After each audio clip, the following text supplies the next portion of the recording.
From The Australian, here's What's on the Front. I'm Kristen Amiot. It's Monday, October 14. Former Liberal staffer Bruce Lehrmann is returning to court on Monday morning. He's seeking to appeal Justice Michael Lee's finding that, on the balance of probabilities, he raped Brittany Higgins inside Parliament House in 2019. And he's hoping to avoid paying a hefty surety demanded by Network 10. Bruce Lehrmann has always vehemently denied any sexual contact occurred. The Coalition has the edge over Labor on a two-party preferred basis. That's according to new data from Newspoll, and it's the first time the opposition has taken the lead since Anthony Albanese won the 2022 federal election. You can read our experts' analysis of those new numbers right now at theaustralian.com.au. Jon Winfield appeared to receive information about aspects of the initial police investigation into the 1993 disappearance of his wife, Bronwyn, when he should have been a person of interest. In today's episode, how a murder suspect skirted police suspicion for decades.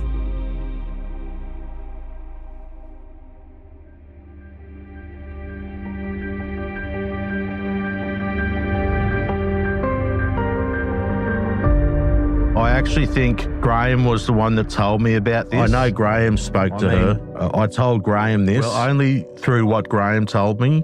These are the words spoken by murder suspect Jon Winfield during an 84-minute police interview given in 1998, 5 years after his wife, Bronwyn, vanished from their Lennox Head home.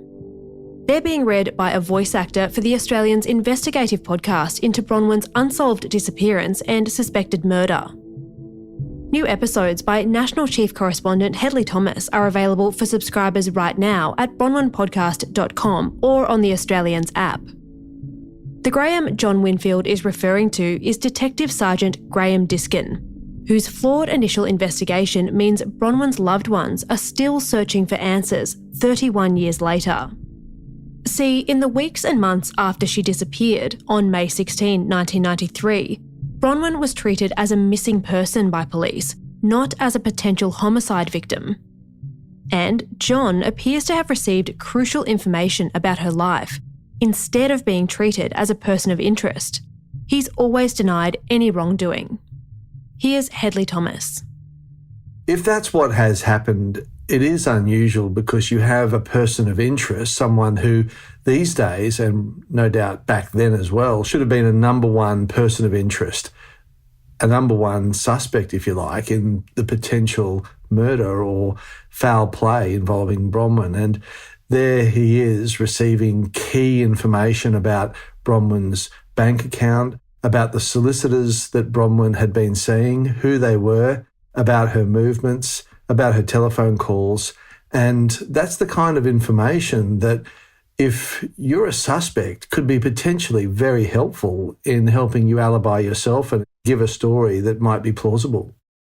Jon Winfield appears to confirm in his 1998 interview with Detective Sergeant Glenn Taylor that he received information about Bronwyn's personal finances, legal representation and communications from Detective Diskin. I never saw the account, but I actually think Graham was the one that told me about this. I think it was still in her maiden name. Graham told me that she'd spoken to a guy in Ballina, Tony Mannering, and I think she'd spoken to a guy at Byron Bay called, I can't remember his name now. Jon Winfield's formal police interview is the only official record of his side of the story. It was the first conducted by Glenn Taylor as part of his renewed investigation in 1998. I was appalled that so little had been done back in 1993. It's not all just about conviction. It's the family and the children knowing what did actually happen to Bronwyn. Where is she? Taylor asked Jon Winfield more than 400 questions during the interview, and Hedley is examining the resulting transcript, 76 pages in total, in new episodes of the Bronwyn podcast. Reflecting on the interview more than 2 decades after it happened, Taylor, who's since retired, told Hedley Jon Winfield attended the interview willingly and never requested for a legal representative to be present. I think he still wanted to project in the interview that he concern for her and that he had nothing to hide. He'd done nothing wrong. I believe he wanted to put himself across as wanting to assist the police. We tried not to leave any stone unturned. It was the first interview of Jon Winfield by any police officer. So to that extent, it was pretty important. But it was also the first interview that Glenn Taylor did of anyone in his investigation. And as a result, it meant that Glenn Taylor was at a bit of a disadvantage along with Wayne Temby, the senior constable, because they didn't have a lot of information from other members of the community, from other people in Bronwyn's family, people who knew Jon, and people who had contact with Bronwyn in her last days and hours. And because Glenn Taylor didn't have a lot of those details from people at the time he was questioning Jon Winfield, he really didn't have an opportunity to challenge some of the things that Jon Winfield told Glenn Taylor. And we can see now, with the benefit of hindsight, areas that Glenn Taylor no doubt wishes he had questioned more closely, but he just didn't know what the actual truth of it was at the time. We can also see that Jon Winfield left out some pretty important information, particularly around Monday, 17 May 1993. And that was a day that he arrived in Sydney after driving overnight with Bronwyn's two daughters and their pet dog. And he has this period of a few hours where his movements are really unexplained. But Jon Winfield didn't volunteer anything about his visit to his ex-wife's house in Sydney when he was being questioned by Glenn Taylor. I think that became a bit of a red flag for Taylor. He thought, why did Jon omit that? What was his motive for not disclosing what he had done? And we have talked about it, and he doesn't believe that it was forgetfulness. You don't forget going to see your ex-wife out of the blue, someone you haven't seen for some time, and ask her and her mother-in-law to look after two children for several hours. He believes that it was a very deliberate omission. Coming up, how this investigation took another unexpected turn. Season 2 of Bronwyn is available right now at bronwynpodcast.com, where subscribers get to listen first. Check us out, and we'll be back after this break.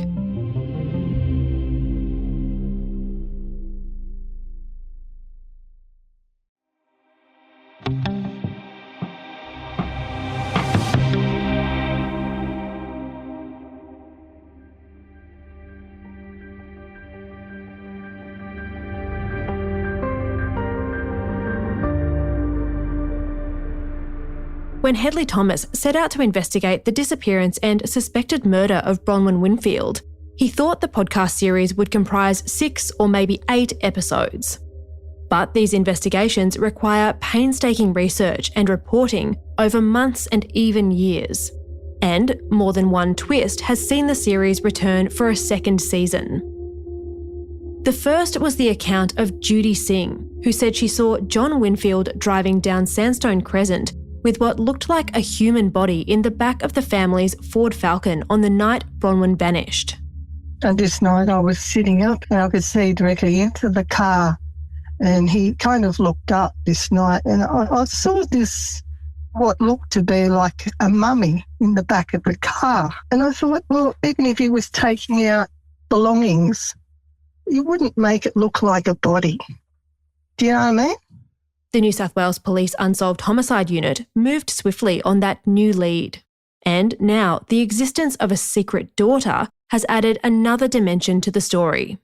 Sonia Lee was born in late 1972, when Jon Winfield and her mother were both teenagers living in Sydney's Sutherland Shire. He's always denied he's Sonia Lee's father, but their physical resemblance is uncanny. She's now in her early 50s and doesn't want a relationship with her biological father. Sonia Lee says she came forward to Hedley Thomas in hopes of helping solve the mystery of what happened to Bronwyn. The first time I ever saw his face was on the front page of The Australian. He'll never be my father.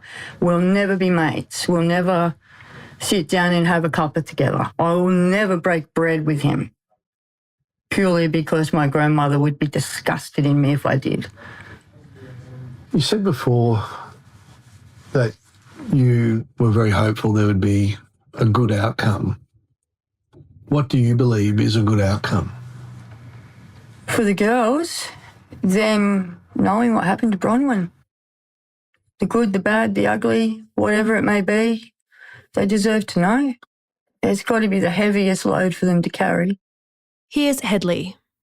The unexpected always seems to jump out of left field with these kinds of podcast cold case investigations. When Sonia Lee came forward and said that she wanted to talk, she wanted to disclose this, her point was that the person she knows to be her father biologically is, in her eyes, a liar, and that his first major lie was his denial of paternity. She has known, she insists, for some years that he's been her father, but she felt that it was time for her to do some truth-telling in the hope that other people who perhaps know about lies told by others, or even the person of interest in this case, might come forward. And just finally, Headley, what's your goal for this new season of Bronwyn? We want to establish as much factual detail as possible. There are still witnesses who have information to offer, pieces of evidence that form part of the puzzle. And all of this is hopefully going to be properly reconsidered by the Office of the Director of Public Prosecutions in New South Wales. This was a case, remember, that in 2002 should have been prosecuted according to the then New South Wales Deputy State Coroner, Karl Milovanovich. The same Deputy State Coroner at the time who recommended that Chris Dawson be prosecuted for the murder of his wife, Lynn. Now, Karl was absolutely right back in 2003 when he made that recommendation. He made the same recommendation 1 year earlier in 2002 after running the inquest into Jon Winfield's presumed death. It's surely time for fresh eyes in the New South Wales Office of the DPP to have a really good look at the whole case.